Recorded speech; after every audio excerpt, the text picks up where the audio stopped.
Good afternoon. My name is Laura Rizzo, and I'll be describing the speech apparatus and the points of articulation used to pronounce consonant sounds. Speech sounds are formed by modifying airflow through the oral and nasal cavities using various parts of the mouth and throat.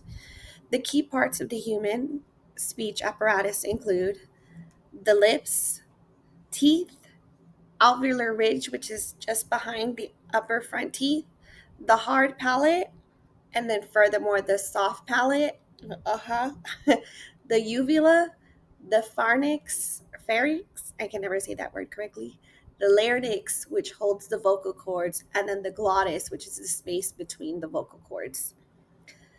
The points of articulation are where airflow is constricted or modified to create different sounds. For example, bilabial sounds use both lips, while alveolar sounds involve the tongue touching the alveolar ridge. So, for the first one, we have our lips bilabial. Those are the sounds made with both lips touching, like the in pat and paper, or the b in bat, baby, or in mat or mother. Teeth and lips are the labial dental. Those sounds are made with the bottom lip touching the upper teeth, as in the for fan and fish, or for van and voice. Tongue and teeth, interdental, sounds made by placing the tongue between the teeth. So it's that sound. We have in think and math.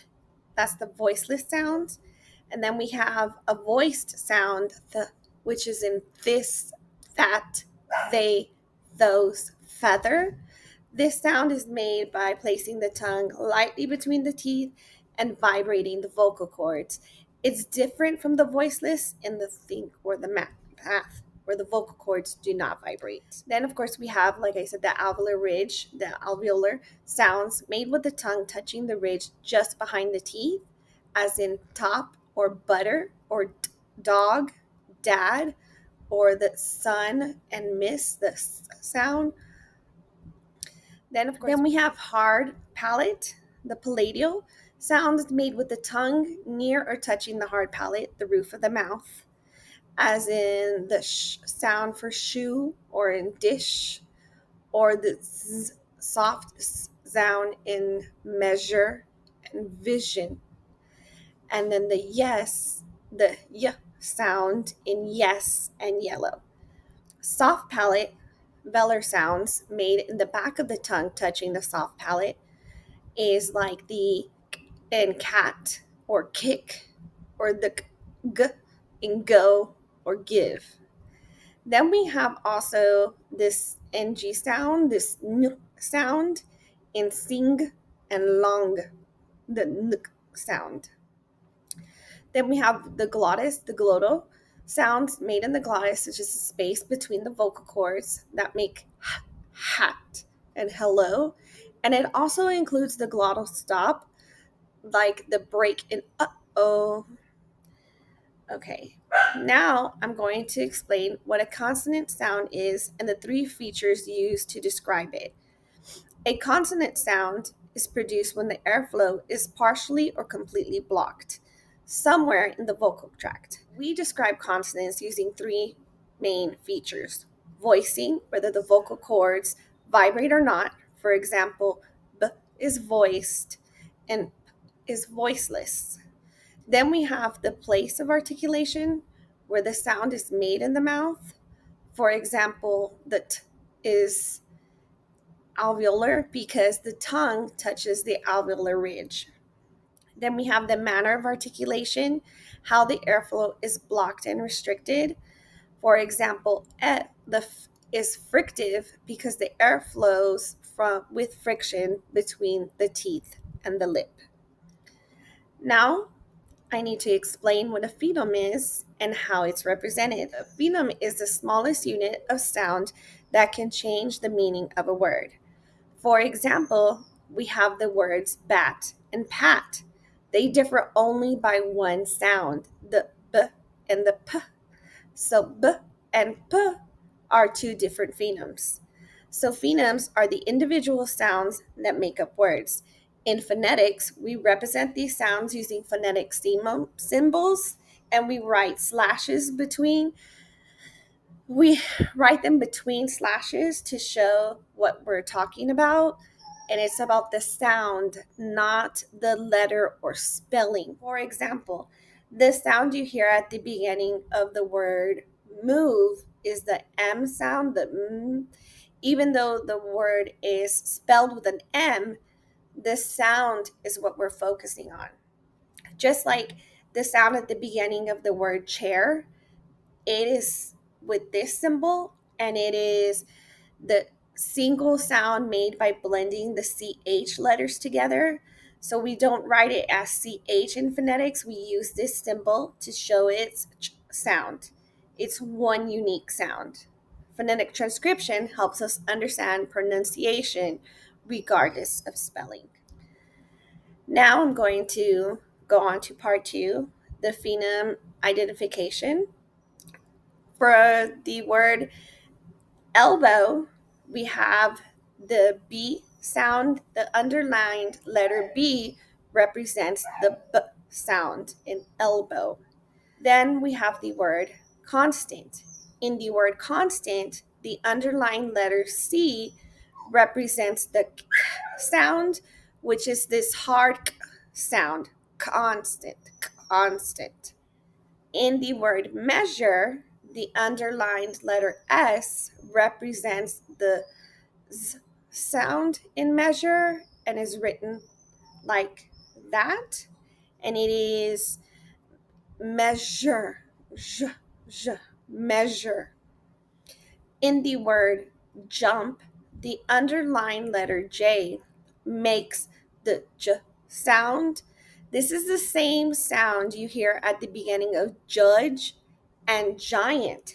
Even though judge and giant use different letters, the J and the G, they both produce the same J sound. This sound is called a voiced post-alveolar affricate, and it's just one single sound. In the word domino, the underlined letter D represents the D sound, domino, domino. Now we have the phoneme that makes the sh sound, as you would see in the word ship. You'll also hear this sound at the beginning of words like shy, sheep, and shine.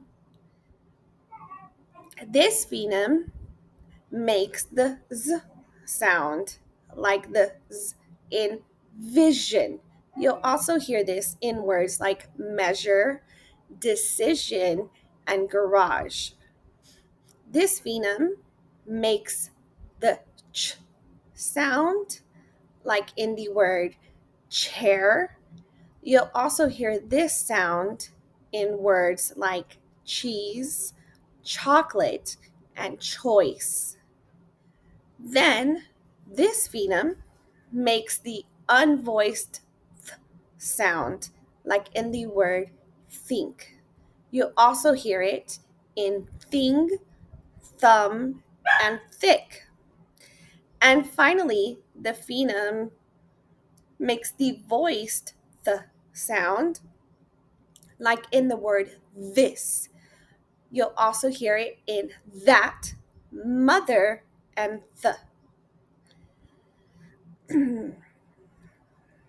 Now, I'm going to describe 5 different pairs of English consonant phonemes. For each pair, I'll explain what kind of sound it is, how the sound differs, how the two sounds differ, and give you examples of the words where you can hear them. So let's get started. F and V. First up, we have F and V. The F sound is voiceless, labial dental frictive. That means the sound is made by touching the top teeth to the bottom lip and blowing air without using your voice. The V sound is a voiced labial dental frictive. It's made in the same way as the F sound, but this time your vocal cords vibrate. The difference is voicing. f is voiceless and v is voiced. For example, fan and van. Next, we have p and b. The p sound is voiceless by labial stop. You make this sound by putting both lips together, building up air, and releasing it without using your voice. The b sound is a voiced bilabial stop, same lip movement, but this time your vocal cords vibrate. Again, the difference is voicing. Examples for these are at and bat, bat, pat. Now we have the th sounds. The first is a voiceless interdental frictive. You make it by gently placing your tongue between your teeth and blowing air out, but without using your voice. You hear it in the words think, math, and thumb. The second sound is a voiced interdental frictive. It's made with the same tongue position, but this time you use your voice. You'll hear it in the words this, that, mother, and the. The main difference between the th is voicing. One is quiet and the other vibrates. Let's look at t and d. The t sound is voiceless alveolar stop. The tongue touches the ridge just behind the top of your teeth. Then you release the air without using your voice. The d sound is a voice alveolar stop, same position, but this time your vocal cords vibrate. The difference is voicing. Examples for this are ten and den. Finally, we have s and z. The s sound is a voiceless alveolar frictive. You push air through a narrow space between your tongue and alveolar ridge without using your voice. The z sound is voiced alveolar frictive. The tongue placement is the same, but this time you turn on your voice. Again, the difference is voicing. Examples are sip and zip. Sip and zip right here. Okay, now finally, we have our initial clusters. Okay, consonant clusters are found at the beginning of the words where two consonants appear together. For example, black, frog, clap, and drum. You can hear how the first two consonants blend right away. Now we have three consonant sounds at the beginning. Initial three consonant clusters have three consonants in a row at the beginning of a word. Examples of these are splash, street, spring, and screw. Now we have final clusters. Those are at the end of the word. Two final cluster consonant sounds come at the end of a word and include two consonants. Some examples are help, bend, milk, and task. Then we have three consonant clusters. Final three consonant clusters have three consonants at the end of the word, and you can hear it in these words: twists, climbs, and asks, pints. And then the final one are four consonant clusters. Those are rare and have four consonants at the end of a word. Examples for this include the words texts, twelfths, glimpsed, and sixths. These are trickier to pronounce clearly. Okay, that's everything. I hope you enjoyed my video. Have a great day. See you soon. in the next video. Thanks. Bye bye.